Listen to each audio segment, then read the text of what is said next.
Saudi সরকার বাংলাদেশের প্রধানমন্ত্রীকে যথেষ্ট গুরুত্ব দিয়ে থাকেন, কিন্তু যৌক্তিক বিষয়গুলো আমাদের হজ মিশন সৌদি সরকারের কাছে তুলেই ধরতেছে না। সৌদি সরকারের চিঠিপত্র যা দেওয়া হয় দোভাষী দিয়ে তার তর্জমা করে হজ মিশন তা বাংলাদেশে পাঠিয়ে দেয়।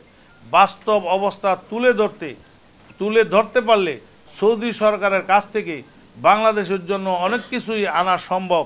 রোহিঙ্গা আশ্রয়দান সহ আরও নানান কারণে সৌদি সরকার বাংলাদেশের প্রধানমন্ত্রীকে যথেষ্ট গুরুত্ব দিয়ে থাকেন।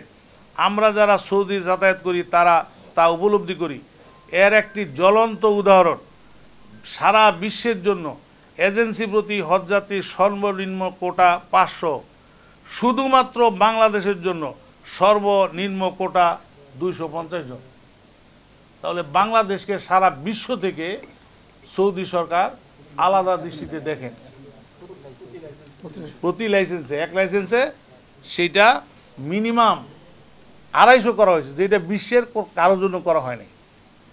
এটা মাননীয় প্রধানমন্ত্রীর সেই গ্রহণযোগ্যতা এবং আমাদের দেশের ভাবমূর্তি সৌদি সরকারের কাছে এমন, কিন্তু যৌক্তিক বিষয়গুলো আমাদের হজ মিশন সৌদি সরকারের কাছে তুলেই ধরতেছে না।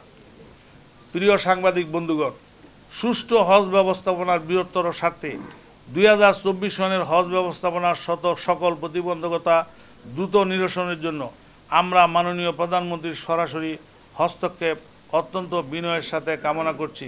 আমাদের অনুরোধ, অতি দ্রুত সময়ের মধ্যে বাংলাদেশি সকল হাজির মিনার জোন নির্ধারণ করে ই-হজ সিস্টেমে আপডেট করা প্রয়োজন। দ্রুত ফাইনাল ফ্লাইট শিডিউল ঘোষণা ও অপারেটিং সকল এজেন্সির হজযাত্রী অনুপাতে টিকিট নিশ্চিত করা প্রয়োজন। অপারেটিং এজেন্সির মোনাজ্জেমদের জন্য মোনাজ্জেম ভিসার দ্রুত ব্যবস্থা করা হোক, অথবা মিশন ভিসা শুধুমাত্র বাড়ি ভাড়ার কাজে ব্যবহারের ঘোষণা দিয়ে পরবর্তীতে অন্যান্য বছরের ন্যায় মোনাজ্জেমদের জন্য বারকোড ভিসার বিষয়টি নিশ্চিত করা খুবই প্রয়োজন। হজযাত্রীর আনুপাতিক হারে সরকারি ও বেসরকারি হাজিদের জন্য বারকোড ভিসা বিতরণ নিশ্চিত করা ন্যায় ও ইনসাফের দাবি।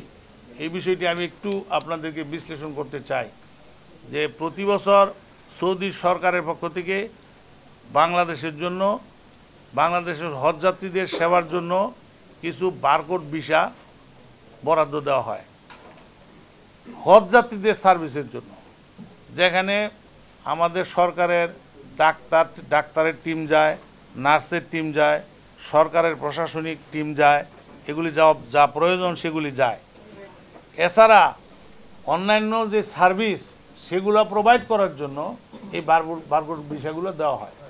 আমরা অনেকবার বলে আসছি, সরকারের প্রয়োজনে এবং হজযাত্রীদের প্রয়োজনে যতগুলি বারকোড দরকার, যেমন ডাক্তার, নার্স, প্রশাসনিক টিম, আনুষঙ্গিক আরও টিম যা আছে, এগুলোর জন্য যতগুলি বারকোড প্রয়োজন সেইটা রাইখা বাকি বারকোডগুলি হজযাত্রী অনুপাতে প্রত্যেকটা এজেন্সিকে দেওয়া হোক।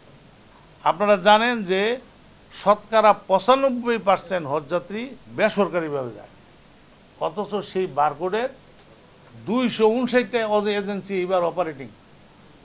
এবার আমরা তাদের কথাবার্তায় বুঝতে পারছি যে 259টা বারকোড ভিসাও আমাদের পাওয়ার কোনো সামান্য সম্ভাবনা আমরা দেখতেছি না।